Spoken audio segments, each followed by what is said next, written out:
Heboh pasangan kekasih beda agama menikah hingga menjadi sorotan publik. Mereka menjalani akad nikah di masjid dan pemberkatan di gereja sekaligus. Sosok wanita tersebut diketahui bernama Ayu Kartika Dewi. Dirinya tampak aktif dalam berbagai kegiatan dan memiliki semangat dan komitmen tinggi dalam menggelorakan nilai toleransi dan keberagamaan di penjuru Nusantara. Satu di antaranya tampak dalam unggahannya di Instagram pribadinya @ayukartikadewi. Dirinya memaparkan soal makna toleransi serta kaum minoritas. Menikah dengan pria beda agama, untuk diketahui ia merupakan staf khusus Jokowi yang baru saja menikah dengan Gerald Bastian Jumat 18 Maret 2022. Pasangan ini tengah menjadi sorotan, pasalnya Ayu Kartika Dewi dan Gerald Bastian merupakan pasangan beda agama, sehingga pada prosesi pernikahan keduanya menjalani proses akad nikah dan pemberkatan sekaligus. Kabar pernikahan Ayu Kartika Dewi dan Gerald Bastian disampaikan melalui akun Instagram masing-masing, di mana keduanya sama-sama mengunggah pas foto dengan latar biru dan mengenakan pakaian serba putih. Dalam unggahan itu, Ayu menceritakan apa yang membuatnya tertarik dengan Gerald Bastian. Dari 100 kriteria, menurut Ayu Kartika Dewi, Gerald Bastian memenuhi 97 di antaranya. Sosok Ayu Kartika Dewi.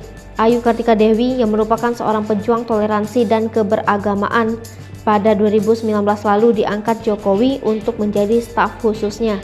Lulusan pasca sarjana Duke University Amerika Serikat ini kerap kali membagikan kesibukannya melalui akun Instagram pribadinya. Dirinya tampak aktif dalam berbagai kegiatan dan memiliki semangat dan komitmen tinggi dalam menggelorakan nilai toleransi dan keberagamaan di penjuru Nusantara. Pada 2010, Ayu mendapatkan tugas untuk mengajar di sebuah sekolah dasar yang berada di Desa Papaloang, Halmahera Selatan, Maluku Utara. Kehadiran Ayu di Desa Papaloang ternyata membawanya bersentuhan dengan bayang-bayang permasalahan sosial yang terjadi di lingkungan setempat. Satu anak didiknya masih mengalami traumatik dengan kerusuhan antar dua kelompok agama yang terjadi di Ambon pada 1999. Padahal saat Ayu melewat ke Maluku, keadaan sudah damai dan dua kelompok yang terlibat konflik sudah berikrar damai. Namun, ketakutan akan bayang-bayang masa kelam itu justru masih membuntuti anak didiknya. Ia pun mencetuskan program 1000 anak bangsa merantau untuk kembali atau Sabang Merauke. Program ini merupakan upaya Ayu menggelorakan nilai keberagamaan, toleransi, hingga cakrawala ilmu pengetahuan antar pelajar di Indonesia. Para pesertanya adalah pelajar tingkat sekolah menengah pertama. Mereka ditugaskan untuk menyatu bersama keluarga dan berinteraksi dengan teman yang berbeda. Setelah tugas tersebut selesai dan kembali ke masing-masing ke daerahnya, Ayu mendelegasikan mereka sebagai duta perdamaian di daerah asalnya. Bertahun-tahun Ayu mengomandoi program tersebut.